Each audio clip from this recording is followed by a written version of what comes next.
এ বোন, চ বাইরে থেকে বিরিয়ানি খেয়ে আসি গা, অনেকদিন বিরিয়ানি খাইনি, বাড়িতেও ভাল লাগছে না, বুঝলি তো।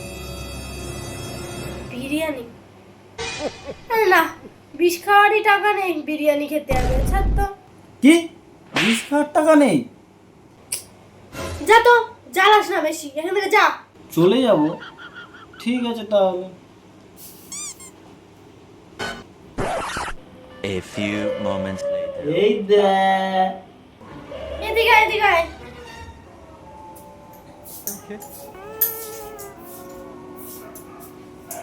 কি বলতো এটা? কি আবার জ্বালাচ্ছিস কেন? বললাম তো টাকা পয়সা কিছু নেই, যা না এখান থেকে। এটা এটা হচ্ছে 20। তোর কাছে তো টাকা ছিল না, তাই আমি এনে দিলাম। ভাবলাম তোকে বিরিয়ানি খাওয়াবো আমি, তুই বিরিয়ানি খেতে চাইলি না, তাই এটাই এনে দিলাম, সস্তায় আমার হয়ে গেল। এই পুরো সম্পত্তিটাই হয়ে যাবে আমার। এটা খেয়ে নে তাড়াতাড়ি, বুঝলি?